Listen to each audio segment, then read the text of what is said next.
అందరికీ నమస్కారం. ఈరోజు మనం కార్తీక పురాణంలోని 18వ అధ్యాయం చెప్పుకోబోతున్నాం. సత్కర్మానుష్ఠాన ఫల ప్రభావము. ఓ మునిచంద్ర, నీ దర్శనము వలన ధన్యుణ్ణయ్యాను. సంశయములు తీరునట్లు జ్ఞానోపదేశము చేశావు. నేటి నుండి మీ శిష్యుణ్ణవుతాను. తండ్రి, గురువు, అన్న, దైవము సమస్తము నాకు మీరే. నా పూర్వ పుణ్య ఫలితము వలనే కదా మీ వంటి పరమపురుషుల సాంగత్యం కలిగినది. లేనిచో నేను మహాపాపినై మహారణ్యములో ఒక ముద్దుబారిన చెట్టినై ఉండగా తమ కృప వలనే నాకు మోక్షము కలిగింది కదా. మీ దర్శన భాగ్యము లేని ఎడల ఈ కీకరణ్యంలో తరతరాలుగా చెట్టు రూపమున ఉండవలసిందే కదా. అట్టి నేనెక్కడా? మీ దర్శన భాగ్యం ఎక్కడా? నాకు సద్గతి ఎక్కడా? పుణ్యఫలప్రదాయమగు ఈ కార్తీక మాసం ఎక్కడా? పాపాత్ముడనగు నేనెక్కడా? ఈ వైష్ణవాలయమునందు ప్రవేశించుటెక్కడా? ఇవి అన్నీ దైవీకములుగా ఘటనలు తప్ప మరొకటి అంటూ ఏదీ లేదు. కనుక నన్ను తమ శిష్యునిగా పరిగ్రహించే సత్కర్మలను మానవుడు ఎలా ఆచరిస్తున్నాడో దాని ఫలం ఎట్టిదో చెప్పండి అని ప్రార్థిస్తాడు. ఓ ధనలోబా, నీవడిగిన ప్రశ్నలన్నీ మంచివే. అవి అందరికీ ఉపయోగపడేవే కనుక వివరిస్తాను, శ్రద్ధగా విను. ప్రతి మనుజుడు ఈ శరీరమే సస్థిరమని సుస్థిరముగా నమ్మి జ్ఞాన శూన్యుడవుతాడు. ఈ భేదము శరీరముకే గాని ఆత్మకు లేదు. అట్టి జ్ఞానము కలుగుటకే సత్కర్మలు చేయవలనని సకల శాస్త్రములు ఘోషిస్తున్నాయి. సత్కర్మను ఆచరించి వాని ఫలముగా పరమేశ్వర్పితము ఆచరించిన జ్ఞానము కలుగుతుంది. మానవుడే జాతివాడో ఎటువంటి కర్మలు ఆచరిస్తాడో తెలుసుకొని అటువంటి వానిని అన్నీ కూడా ఆచరించాలి. బ్రాహ్మణుడు అరుణోదయ స్నానము చేయక సత్కర్మ ఫలం ఆచరించిన వ్యర్థమవుతుంది. అలాగే కార్తీక మాసమందు సూర్యభగవానుడు తులారాశిలో ప్రవేశించుండగా వైశాఖ మాసంలో సూర్యుడు మేషరాశిలో ప్రవేశిస్తుండగా మాఘమాసములో సూర్యుడు మకర రాశి యందు ఉంటాడు. అనగా ఈ 3 మాసంబులందును తప్పక నదిలో ప్రాతకాలమున స్నానము చెయ్యాలి. అలా స్నానము ఆచరించి దైవతార్చన చేసి తరువాత తప్పక మనం వైకుంఠ ప్రాప్తి అనేది మనకి ప్రాప్తిస్తుంది. సూర్య చంద్ర గ్రహణ సమయములందున తదితర పుణ్యదినంబులనందు స్నానము చేయవచ్చును. ప్రాతకాలమున స్నానము చేసిన మనుజుడు సంధ్యావందనం, సూర్య నమస్కారములు చేయవలను. అట్లు ఆచరించిన వాడు కర్మభ్రష్టుడు అవుతాడు. కార్తీక మాసమందు అరుణోదయ స్నానం ఆచరించిన వారికి చతుర్విధ పురుషార్థములు సిద్ధిస్తాయి. కార్తీక మాసములో సమానమైన మాసము వేదములతో సరితూగు శాస్త్రము, గంగా గోదావరి నదులకు సమాన తీర్థములు, బ్రాహ్మణులకు సమానమైన జాతియు, భార్యతో సరితూగు సుఖమును, ధర్మముతో సమానమైన మిత్రుడను, శ్రీహరితో సమానుడైన దేవుడు లేడని తెలుసుకొని కార్తీక మాసమందు విద్యుక్త ధర్మముగా స్నానాదులు ఆచరించని వారు కోటి యాగాలు చేసిన ఫలమును పొంది వైకుంఠమునకు పోవువారు అని అంగీరసుడు చెప్పగా విని మరలా ధనలోభుడు ఇలా ప్రశ్నించాడు. ఓ మునిశ్రేష్ఠ, చాతుర్మాస్య వ్రతముని చెప్పితిరే, ఏ కారణము చేత దాన్ని ఆచరించవలెను? ఇది ఎవ్వరికైనా నీ వ్రతము ఆచరిస్తున్నారా? ఆ వ్రతము యొక్క ఫలితం ఏమిటి? విధానం ఏంటి? సవిస్తరముగా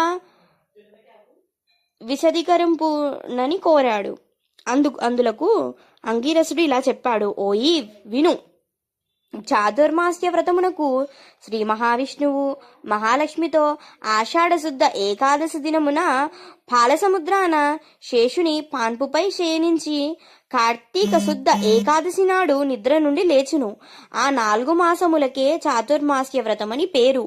అనగా ఆషాఢ శుద్ధ ఏకాదశి శయన ఏకాదశి అని, కార్తీక శుద్ధ ఏకాదశి ఉత్తాన ఏకాదశి అని ఈ వ్రతమునకు చాతుర్మాస్య వ్రతము అని పేర్లు.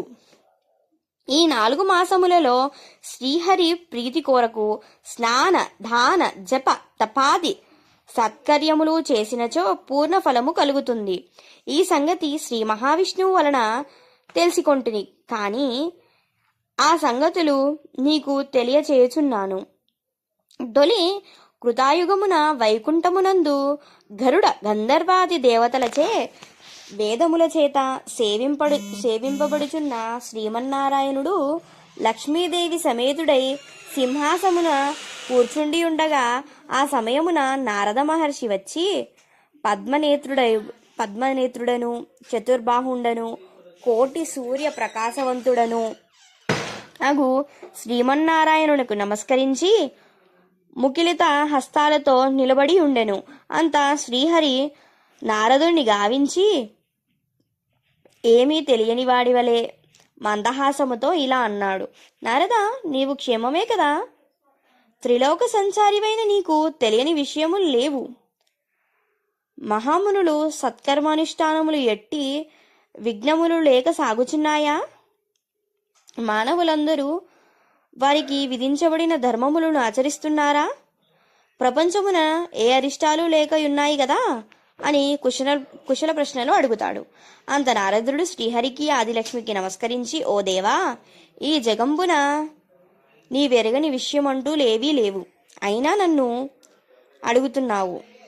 ప్రపంచమున కొందరు మనుష్యులు మునులు కూడా తమకు విధించిన కర్మలను నిర్వర్తించటలేదు. వారెలా విముక్తులవుతారో తెలియడం లేదు. కొందరు భుజించకూడని పదార్థాలను భుజిస్తున్నారు. కొందరు పుణ్యవ్రతాలు చేయుచు అవి పూర్తి కాకుండానే మానేస్తున్నారు. కొందరు సదాచారులుగా, మరికొందరు అహంకార సహితులుగా పరులను నిందిస్తూ జీవిస్తున్నారు. అట్టి వారిని సత్కృపతో పుణ్యాత్ములను నర్చి రక్షింపమని ప్రార్థిస్తాడు.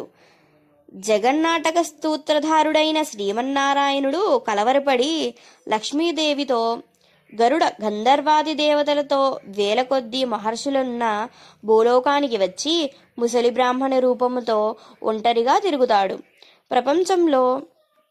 ప్రపంచమంతయు తన దైవలోకములో వీక్షించి రక్షించుకున్న దామోదరుడు ప్రాణుల భక్తి శ్రద్ధలను పరీక్షిస్తాడు.